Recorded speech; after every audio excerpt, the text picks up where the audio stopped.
Que el Señor les bendiga. Como podéis ver, el título de la enseñanza es Ahora versus Antes. Ahora, en el sentido de la vida de ahora que estamos viviendo, contra o es como un juego, ¿sabes? Cuando dos equipos están jugando, es como Barcelona versus Real Madrid, es Barcelona contra Real Madrid. Así que el versus es haciendo una comparación o ahí como cómo están nuestras vidas ahora y cómo eran nuestras vidas antes. Eso nos ayuda y la única manera que podemos comprender cómo eran nuestras vidas, cómo debemos vivir ahora, es cuando nosotros estudiamos la palabra del Señor. Así que ahora versus antes es lo que iremos hablando. Pero el libro que vamos a tocar hoy es uno de los libros que, si el Señor lo permite, vamos a estudiarlo en su profundidad, que es la carta de Pablo a su discípulo o su colaborador Tito. La carta de Pablo a Tito. Así que estaremos viendo Tito capítulo 3, de versículo 1 a 5, nada más lo que vamos a ver hoy. Cada uno de nosotros tenemos una vida pasada, una vida que si se tenía que escribir un libro, o si alguien tenía que confesar, o digamos, alguien habla de su vida, cómo era su vida antes. Muchos de nosotros no nos vamos a atrever para decir las cosas que hicimos antes. Solamente si reflexionamos en qué manera vivíamos antes, qué tipo de cosas nos involucrábamos antes, cuando no conocíamos al Señor, qué amistades teníamos antes, en qué nos involucrábamos antes. Y podemos comparar esta vida de antes y la vida de ahora, y podemos ver la mano de Dios durante todo el trayecto de nuestras vidas. Así que el libro que, como les he dicho, que el libro que vamos a ver es el libro de Tito. Es una carta de instrucciones escrita por el apóstol Pablo a uno de sus colaboradores del ministerio, Tito. Tito era un joven que trabajaba con Pablo en la isla de Creta. Y Pablo mismo, aprendemos en esta carta cuando vamos leyendo que Pablo y Tito eran bastante cercanos en su trabajo. Pablo andaba también con Timoteo, andaba con Lucas, andaba con Marcos, andaba con Apolos, andaban con otras personas, Zenus. Hay muchos otros colaboradores que Pablo tenía en su ministerio. Así que Tito era uno de esos hombres con quien Pablo predicaba, sobre todo en la isla de Creta. Ellos expandían el evangelio ahí y establecían y estaban creando iglesias nuevas. Pero mientras que creían las iglesias nuevas, Pablo era un hombre que no era permanente en un solo lugar. Era un hombre que se movía mucho. Hoy está aquí, 2 días después está en otra parte. Así que él dejó a su colaborador Tito en la isla de Creta porque tenía que marcharse. Así que Tito se quedó ahí y tenía una tarea bastante consagrada, una tarea difícil que él tenía que hacer ahí en la isla de Creta con las iglesias que estaban ahí. Así que como su tarea era bastante difícil para realizar, Pablo tomó la decisión de escribirle una carta a Tito para darle las instrucciones y animarle para su trabajo. Le daba las instrucciones de cómo la iglesia debería comportarse, cómo la gente debería hacer las cosas en la iglesia, y animarle a no perder la esperanza o a no perder la fe, a no desanimarse en lo que él estaba haciendo. Así que él lo hizo a través de la carta de Tito, que todos nosotros lo tenemos en nuestras Biblias. Así que Pablo escribió esta carta al tiempo que otros trabajadores cristianos, habían personas que estaban con Pablo, donde Pablo estaba, y esas personas iban a viajar a la isla de Creta. Así que Pablo les escribió esta carta y dijo: oye chicos, tómame esta carta y entréganselo a Tito, y dilo a Tito de leerlo a la iglesia que él está, pero no solamente leérselo, que lea las otras cartas de las otras iglesias que yo voy a mandar, para que ellos, todas las iglesias, puedan estar sintonizadas en la misma enseñanza. Así que había un hombre llamado Zenas y Apolo, son las dos personas que Pablo entregó esta carta a Tito en sus manos. Ellos llevaron la carta a Tito. Así que aunque esta carta fue dirigida a Tito en sí, también fue escrita para las iglesias que estaban en Creta. Y no solamente para las iglesias de aquel tiempo, también esta carta está dirigida a nosotros mismos como creyentes, donde Pablo estará comparando la vida de antes y la vida de ahora, cómo la gente se comportaba antes de conocer a Cristo y cómo la gente debe comportarse ahora que están en Cristo Jesús, que nuestro interés por Cristo tiene que ser aún mayor que nuestro interés por las cosas del mundo cuando nosotros estábamos en el mundo. Así que es una carta bastante corta, si lo leen, tiene solo 3 capítulos. Es una carta bastante corta, con solo 3 capítulos, porque Pablo tenía la esperanza que él iba a volver a ver al Tito muy pronto. Había quedado con Tito que iban a verse en una ciudad llamada Nicópolis, que iban a quedar ahí. Así que él hizo la carta bastante breve y muy directo para la información que él tenía para Tito. Así que es una carta totalmente de instrucciones para nosotros como iglesia y para las iglesias de antes. Y también para nosotros hoy en día, esta carta nos indica lo que somos de verdad ahora en Cristo Jesús. Esta carta de Tito, si usted tiene tiempo, hermano, léaselo, porque vamos a ver esta carta en su mayor profundidad después, más adelante. Y podemos ver que esta carta nos enseña como creyentes cómo debemos vivir como creyentes y cómo, en relación de cómo vivíamos antes cuando no éramos creyentes. Si con esta introducción bastante, por decir, intensa o directa, acompáñame por favor a Tito capítulo 3. Abren sus Biblias, Tito capítulo 3. Vamos a leer de versículo 1 hasta el versículo 5. Tito capítulo 3. Leeremos de versículo 1 hasta el versículo 5. Dice lo que tenemos en la pared, es el versículo 1 a 3, y después la siguiente será del versículo 4 a 5. El versículo 1 empezamos, Tito 3, 1 a 5. Dice, recuerda, es una carta de instrucciones. ¿Vale, hermanos? Presta atención, por favor. Es una carta de instrucciones. Pablo dando instrucciones a Tito. Tiara, siéntate aquí delante, por favor. Más aquí. Con mi madre. Más aquí, con mi mami. Perfecto, así ya no te molesta más ahí. Vale, así que eso es una carta de instrucciones que Pablo está dando una instrucción a Tito. Y para nosotros también. Dice, versículo 1. Recuérdales a los cristianos, a los creyentes, que se sometan al gobierno y a sus instrucciones. Recuérdales a los creyentes que se sometan al gobierno y a sus funcionarios. Tienen que ser obedientes, siempre dispuestos a hacer lo que es bueno. ¿Ves? Son instrucciones bien claras para el creyente. Someterse al gobierno y a los funcionarios del gobierno. Debemos ser obedientes, siempre dispuestos a hacer lo que es bueno. En el versículo 2 dice, no deben calumniar a nadie. Calumniar, hablando mal, falsamente, acusando. No deben calumniar a nadie. Y tienen que evitar pleitos. No está diciendo que los problemas no van a venir. Está diciendo que vendrán, pero lo que tenemos que hacer como creyentes es que tenemos que evitar los pleitos. En cambio, que lo que debemos hacer, deben ser amables y mostrar verdadera humildad en el trato con todos. Así que la humildad que Pablo está diciendo aquí no es una humildad solamente entre los hermanos de la iglesia, pero es una humildad entre todos o con todos. Y él dice en el versículo 3, en otro tiempo nosotros también éramos necios y desobedientes, fuimos engañados y nos convertimos en esclavos de toda clase de pasiones y placeres. Y nuestra vida estaba llena de maldad y envidia y nos odiamos unos a otros. El versículo 4, él dice, sin embargo, cuando Dios nuestro Salvador dio a conocer su bondad y amor, Él nos salvó, no por las acciones justas que nosotros habíamos hecho, sino por su misericordia. ¿Cómo nos salvó? Nos lavó quitando nuestros pecados y nos dio un nuevo nacimiento y vida nueva por medio del Espíritu Santo. Amén.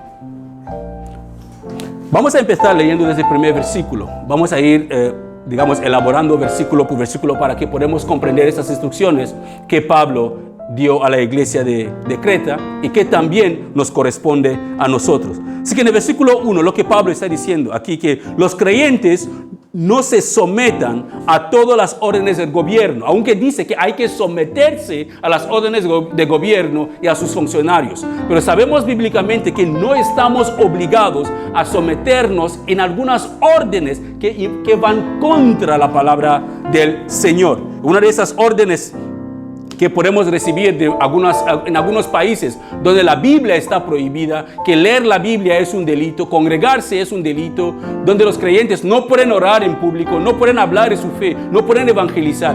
Todos ese tipo de órdenes, como creyentes, sabemos que son antibíblicas. Y no es ese tipo de órdenes que Pablo está diciendo aquí que tenemos que someternos a eso. Porque ¿qué pasó con la pandemia? Muchos creyentes aprovecharon con la pandemia, como habían dicho que no debemos congregarnos, tomaron la decisión de dejar a Dios. Tenía un motivo entonces para dejar a Dios.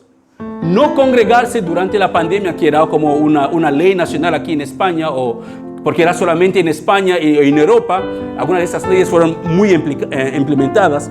Pero en Estados Unidos, como es un país con leyes completamente diferentes dependiendo de los estados, en plena pandemia, algunos estados dejaban a sus miembros congregarse. Algunos fueron denunciados, llevaron a la cárcel, pero pudieron demostrar con la Constitución americana que tenían derecho de congregarse, porque es un derecho que les corresponde. Alguien podría decir pero oye, esos cristianos eran rebeldes contra el gobierno. No, simplemente hacían lo correcto, aunque otros pueden pensar que no era el correcto. Así cuando Pablo aquí está diciendo que nosotros tenemos que ser obedientes a los funcionarios o al gobierno, tenemos que obedecer lo que el gobierno dice, no está hablando de cuando el gobierno explícitamente nos ordena a desobedecer la palabra. Si nos ordena a desobedecer la palabra, tenemos el respaldo del Señor que podemos mantenernos firmes en nuestra decisión y obedecer al Señor que obedecer al gobierno.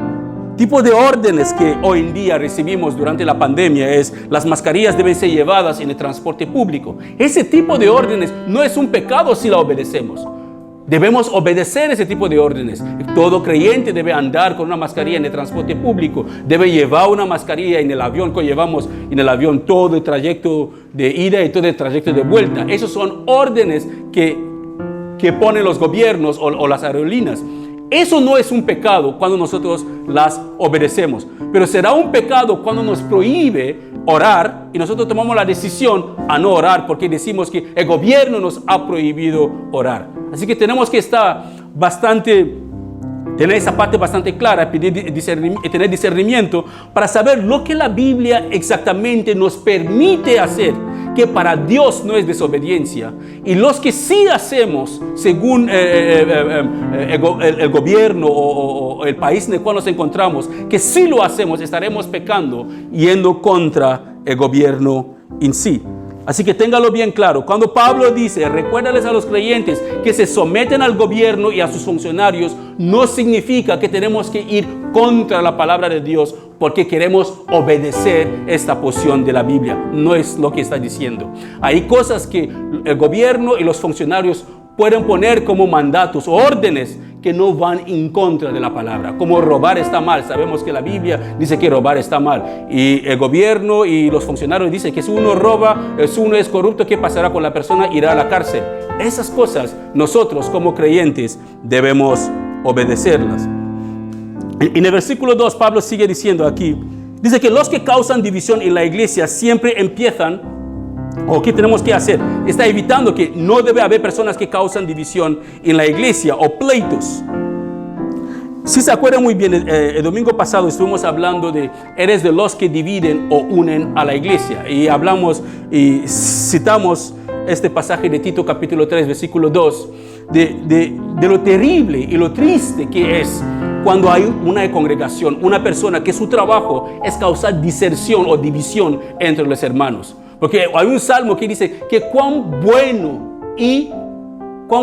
y delicioso es cuando los hermanos están juntos en armonía. Hermano, mira, la única cosa que sé que es deliciosa es la comida. Es la única cosa que sé que es deliciosa, o un buen batido es delicioso. Es algo que se alimenta. Pero imagínense, si el Espíritu Santo pudo guiar al salmista de escribir eso, como Dios ve cuando su iglesia están unidos en armonía. Para Dios eso es delicioso. Es como uno comiendo un banquete de una comida que le gusta tanto. Eso es delicioso en los ojos del Señor. Así que los que causan división en la iglesia siempre, ¿cómo empiezan? Siempre empiezan con pleitos. Calumnian a otros solo para llamar la atención hacia sí mismo. Como creyentes, hemos sido llamados a no calumniar a nadie. Es nuestro trabajo como creyentes no calumniar a la gente, no hablar falsamente de una persona con palabras o actos e intenciones con el fin de causarle daño. Tenemos que estar bastante cuidadosos en eso, controlar nuestra lengua. He escuchado muchas veces cuando los muchachos están jugando ahí fuera, ven uno corre, entra, empieza a llorar, que este dijo esto de mí, habló de mi secreto y me dijo que yo soy así, yo soy así. Y empiezan a sembrar cizaña entre ellos. La Biblia dice que el Señor aborrece esto, el que siembra cizaña entre los hermanos, el que está ahí para dividir las personas en vez de unirles. Así que somos creyentes, hemos sido llamados a no ser calumniadores. Tampoco debemos ser peleones, ni entre nosotros, ni con los del mundo. Es lo que nos está enseñando este pasaje. Así que como creyentes, es nuestro llamado estar en paz con todos, si depende de nosotros. Romanos capítulo 12, versículo 18, nos enseña eso, que es nuestro deber estar en paz con todos, si eso depende de nosotros. Pero no solamente hemos sido llamados, hermanos, a estar en paz con todos y a evitar pleitos y calumnias, sino de tener una actitud diferente hacia las adversidades. Problemas siempre vamos a tener, dificultades siempre vamos a tener, momentos difíciles en nuestras vidas siempre vamos a tener. No todo mundo te va a amar siempre en tu vida. No importa lo que hagamos, no todo mundo va a estar de tu lado. Lo cierto es que nunca serás amado por todos, jamás. Si pensamos que ser creyente o ser un cristiano, la gente van a venir o los peores enemigos se van a reconciliar con nosotros, que no es imposible, Dios lo puede hacer posible, pero no significa que por haberte convertido, todo debe irte bien. Las cosas deben ir conforme a tu voluntad. Siempre tendrás conflictos, aún sin buscarlos. Eso es algo seguro en la vida de un creyente. Pero ¿qué tenemos que hacer? Como dice ese versículo 2, que tenemos que ser amables en situaciones adversas. Nuestra reacción en situaciones adversas debe ser una reacción de amabilidad. Debemos ser amables en situaciones adversas. Nuestro modelo de vida es Cristo. No debemos ser como otras personas, devolviendo mal por mal. Debemos ser diferentes, devolviendo mal por bien. El Señor Jesús mismo, en su peor momento siendo crucificado, Él tenía todo el poder del mundo cuando estaba en la cruz, para mandar a los ángeles para que descendieran a la tierra y destruir el mundo entero y bajarle de la cruz. En vez de hacer eso, Él dijo: Padre, perdónalos, porque no saben lo que hacen. Así debe ser nuestra vida, así debe ser nuestra reacción ante situaciones adversas. Pero seamos honestos, hermanos. Siempre buscamos tener razón, justificarnos, pelear por nuestros derechos. Y yo hablo por mí mismo. Como lucho para controlar también esta área. Siempre queremos hacernos escuchar, justificar nuestros hechos, justificar nuestras acciones y orar que nos han discriminado. ¿Cuánto nos cuesta rebajarnos de tal manera como el Señor Jesús? Siempre queremos tener razón en todo lo que nosotros hacemos. Siempre queremos hacernos oír. Siempre queremos luchar por nuestros derechos. Siempre clamamos por venganza. También hemos sido llamados como creyentes a mostrar verdadera humildad en el trato con todos. Pero mira la palabra que pone ahí. Pone verdadera humildad. ¿Por qué verdadera humildad? Porque hay humildad que son falsas. Hay humildades que no son humildades de verdad. Hay personas que en un momento dado, cuando tú les hablas, parece que son ángeles. Pero en el momento que se dan la vuelta, tú les escuchas, parecen ogros, parecen leones sueltos. Hay una humildad que es verdadera, hay una humildad que es completamente falsa. Nosotros debemos tener verdadera humildad, donde parecemos a Cristo en nuestra actitud. El Señor Jesús, siendo más grande que sus discípulos, tomó la decisión de lavar los pies de sus discípulos en el día de la última cena. Se humilló a sí mismo. También dice en Hebreos que se humilló a sí mismo, Él siendo igual a Dios, pero se humilló a sí mismo. Él era igual a Dios, pero Él decidió tomar la forma de un siervo y murió en la cruz por amor a nosotros. ¿Cuánto nos cuesta, hermanos, ser humildes en situaciones adversas? Siempre queremos tener razón, queremos justificar nuestros actos o nuestras acciones. En el versículo 3, Pablo hace un flashback, como un recordatorio de cómo eran nuestras vidas antes de conocer a Dios. Quiero que lo miren bien claro, hermanos. Él aquí refleja cómo eran nuestras vidas antes de conocer a Dios. ¿Cómo éramos? Dice que éramos necios y desobedientes. Fuimos engañados y nos convertimos en esclavos de toda clase de pasión y placeres. Nuestra vida estaba llena de maldad y envidia y nos odiamos unos a otros. Eso eran nuestras vidas antes de conocer a Cristo. Honestamente, hermanos, ¿qué hubiera sido de tu vida si no hubiera conocido a Cristo? ¿Qué sería de tu vida hoy sin Cristo? ¿Dónde hubieras estado en este mismo momento si no fuera por Cristo? ¿Qué sería de tu mañana o de tu eternidad si no fuera por Cristo? ¿Hacia dónde estarás ahora si no fuera por el amor de Cristo? ¿Con quién o con quiénes estarás ahora si no fuera por Cristo? ¿Y quién estará o quién será o hubiera sido tu esperanza si no fuera por Cristo? Esas son preguntas que debemos reflexionar y preguntarnos sobre nuestras vidas. ¿Qué sería de nuestras vidas hoy en día si no fuera por Cristo? Pablo sigue en el versículo 4. Él aquí en el versículo 4 nos da los detalles de lo que Dios ha hecho por nosotros. Muchos de nosotros como creyentes, hermanos, sabemos que Cristo murió en la cruz por nuestros pecados, es lo que decimos, pero no entendemos la profundidad de lo que Dios ha hecho por nosotros.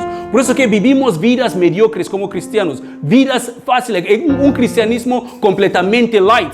Vivimos un cristianismo completamente diferente, un cristianismo que no tiene el temor de Dios, un cristianismo que no tiene ninguna pasión ni amor por el Señor. Vivimos un cristianismo completamente diferente. Simplemente ¿por qué? Porque no comprendemos, hermanos, no estamos entendiendo las cosas que Dios ha hecho por nosotros. Nos explica, nos da más detalles de lo que Dios ha hecho por nosotros. Su bondad, su amor, cómo su amor nos alcanzó y cómo nosotros éramos antes de conocer a Cristo, que éramos necios y desobedientes. Cuando estábamos en el engaño de Satanás y éramos esclavos de toda clase de pasión y placeres. Él cuenta cuando nuestras vidas estaban llenas de toda clase de maldad y envidia y reinaba el odio entre nosotros mismos. Así eran nuestras vidas antes de conocer a Cristo. Así vivíamos antes de conocer a Cristo. Nosotros éramos enemigos de Dios. No deseábamos a Dios. Debería ser diferente ahora que estamos en Cristo. Deberíamos amar a Dios ahora que conocemos las verdades de las virtudes de Dios, las promesas maravillosas de Dios en Cristo Jesús. Debería haber más pasión en nosotros. Debería no existir ni odio, ni envidia, ni calumnia en nosotros. Deberíamos vivir en paz ahora que conocemos a Dios. Pero ¿qué hizo Dios cuando nosotros estábamos en todo eso? Antes de conocerle, ¿qué hizo? El versículo 5 nos explica lo que Dios ha hecho. Dice, justo en ese preciso momento. ¿Y de qué preciso momento está hablando el apóstol Pablo? Este preciso momento. que cuando nosotros éramos necios, cuando éramos desobedientes, cuando éramos engañados y nos convertimos en esclavos de toda clase de pasión y placeres, justo en este preciso momento, dice el apóstol Pablo, es cuando Dios tomó la decisión de hacer algo impresionante por nosotros, justo en ese preciso momento, cuando nosotros éramos enemigos de Dios, cuando nosotros no amábamos a Dios, no buscábamos a Dios, habíamos desobedecido, éramos hijos de la ira, íbamos directamente a la destrucción, justo en ese preciso momento, y no porque habíamos hecho algo bueno o algo que impresionó a Dios.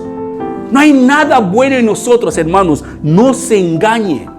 No hay nada bueno en nosotros que puede hacer que Dios nos mira y decir, muy bien. No, es su gracia en nosotros.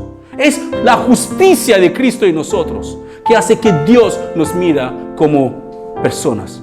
Por nuestra fe en Cristo. Así que no es por algo que habíamos hecho, algo impresionante, sino que Dios tuvo misericordia de nosotros, no por nuestros méritos. Él tuvo misericordia de nosotros por los méritos de Cristo.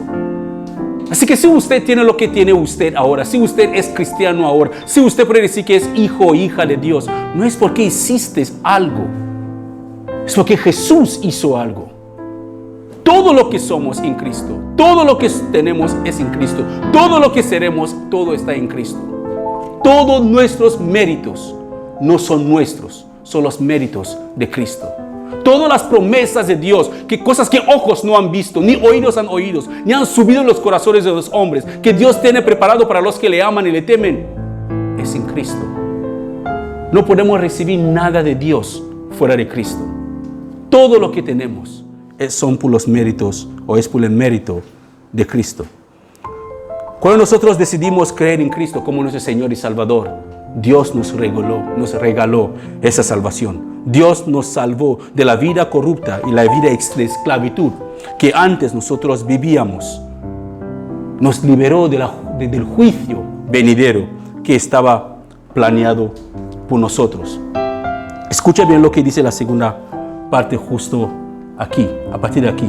Dice que nos lavó.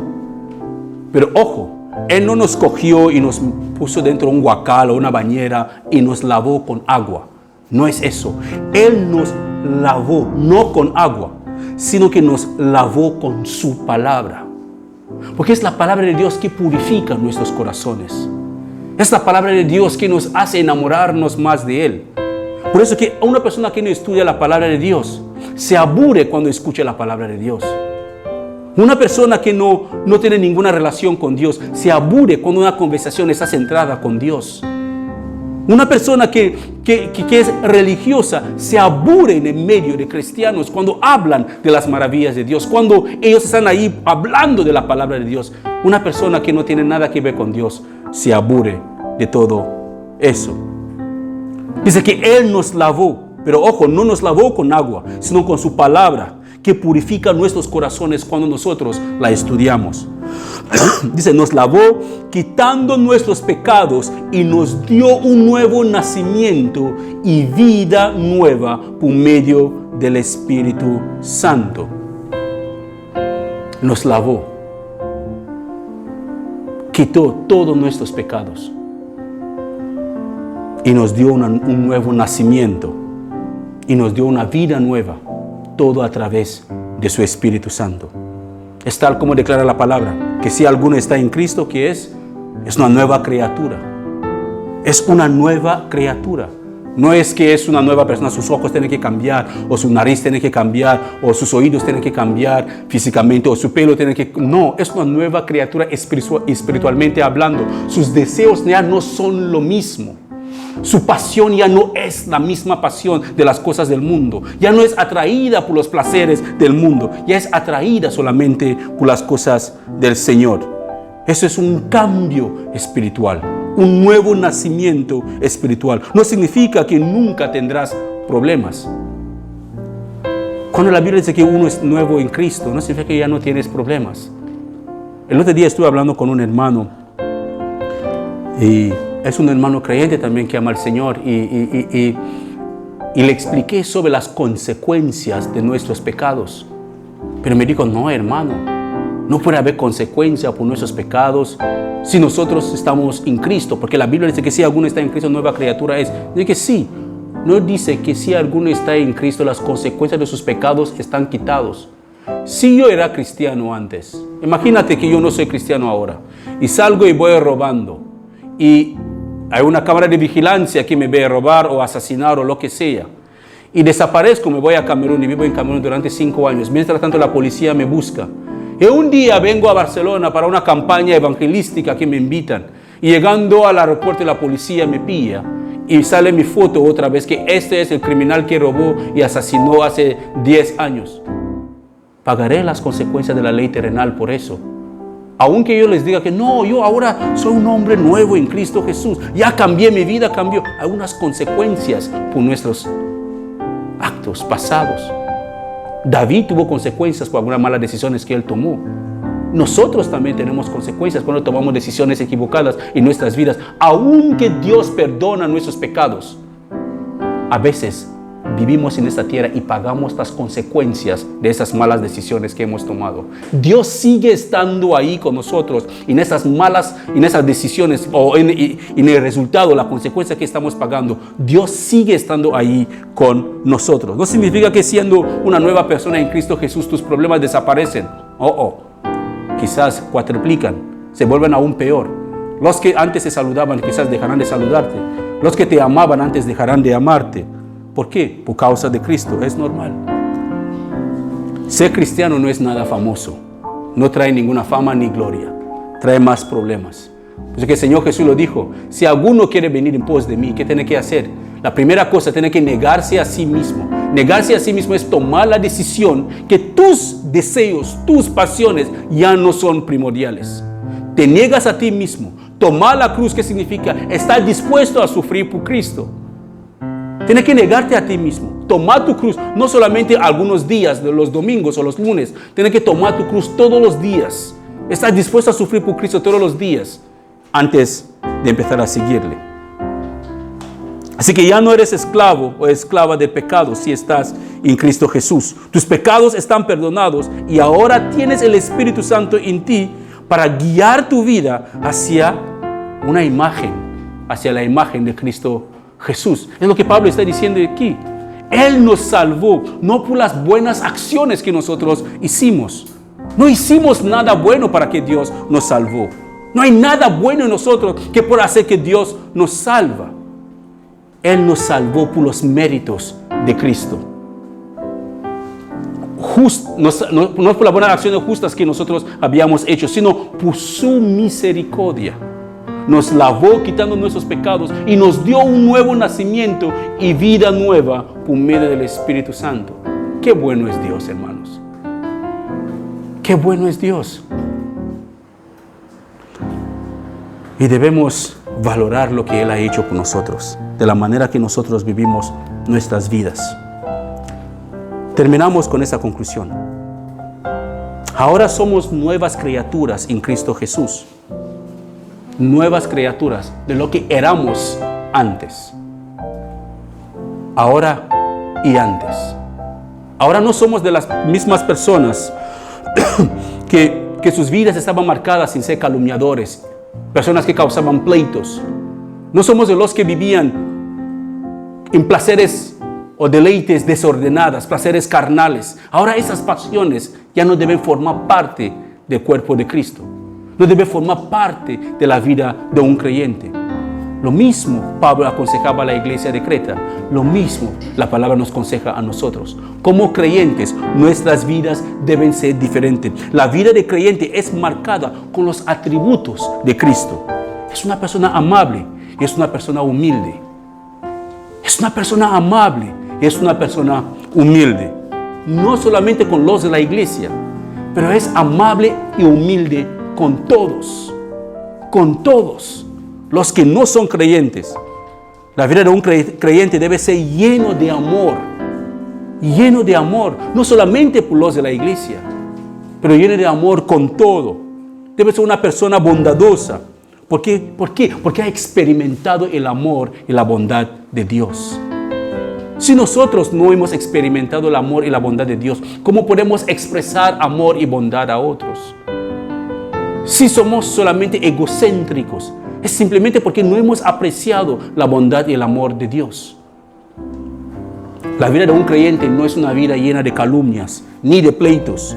Él no vive o ella no vive más en las pasiones y placeres de este mundo.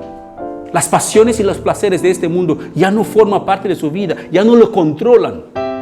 Es una persona libre de todo eso. No envidia a nadie. Como en el Salmo 73, que Asaf dice que él envidiaba como los ricos prosperaban. Y se dio cuenta solamente que el fin de los ricos era terrible cuando entró en la casa de Dios. Si nosotros estudiamos nuestras Biblias, hermanos, no vamos a envidiar a la gente malvadas que prosperan. Si estudiamos nuestras Biblias, vamos a ser como David que oró: Padre, no me haga muy rico ni muy pobre. Porque si me hagas muy rico, la riqueza me volverá loco, me olvidaré de ti. Si me hagas muy pobre, puede ser tan pobre que robe pan y avergüenzo tu nombre. Solo dame lo que necesito. Así debemos ser. Personas que se conforman con lo que Dios le ha dado. Porque el que quiere ser rico siempre se enreda en cosas que a fin y a cabo tendrá que pagar las consecuencias. El creyente no vive más en esas pasiones y placeres de la vida. No envidia a nadie, sino tiene misericordia hacia aquellos que han sido lavados o que no han sido lavados de sus pecados. Así que en vez de envidiar a los pecadores, el creyente, ¿qué tiene? Tiene misericordia de las personas que viven en sus pecados. Porque sabe el fin de esas personas. Saben cómo esas personas terminarán sus vidas si mueren en sus pecados. Porque esas personas aún no han experimentado el nuevo nacimiento del Espíritu Santo. Y eso debe traernos pena en vez de envidia. Aquí termina Pablo la porción de su consejo o de sus instrucciones que él le dio a joven Tito. Que esos consejos también son para nosotros. Cómo nosotros debemos vivir nuestras vidas como creyentes. En el temor de Dios, confiando al Señor. No sé gente que buscan pleitos. No sé gente que calumnian. No importa lo que la gente han hecho. No es nuestro deber calumniarles. No somos personas atadas en los placeres de este mundo. Somos personas totalmente libres. Libres de nuestros pecados. Libres de la ira venidera. No por las buenas acciones que hemos hecho, pero por los méritos de Cristo en la cruz de Calvario. Así que nuestras vidas deben ser vidas centradas en Cristo. Nuestras vidas deben ser vidas que traen gloria a Dios. Examinémonos bien, hermanos, para saber si aún quedamos en la fe, para saber si confiamos en Cristo o confiamos en nuestras buenas acciones. Pero si nuestra fe está en Cristo, vamos bien. Pero si confiamos en nuestras posesiones, en nuestras buenas acciones, es tiempo de arrepentirse y buscar al Señor. Amén. Padre, gracias te damos porque tu palabra es verdad. Gracias por esos maravillosas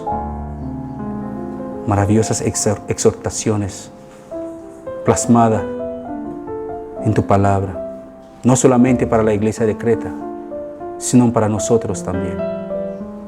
Ayúdanos a no cansarnos de hacer el bien, a no cansarnos de depender de ti, a no cansarnos a vivir para ti, a no cansarnos a desearte, a no cansarnos, oh Señor, a huir de toda pasión juvenil, toda pasión desordenada, todo lo que no proviene de ti. Danos la fortaleza que no tenemos, Padre, para poder resistir el día malo, para poder resistir esos momentos que sin tu fuerza caeremos. Ayúdanos a poder discernir entre lo bueno y lo malo. Y gracias. Gracias por la vida que ahora vivimos en comparación a la vida que antes vivíamos. Gracias por la salvación que tú nos has dado en Cristo Jesús. Gracias por todo, Padre. En el nombre de Jesús. Amén. Amén. Amén. Apágalo, por favor. Bueno, hermanos, hemos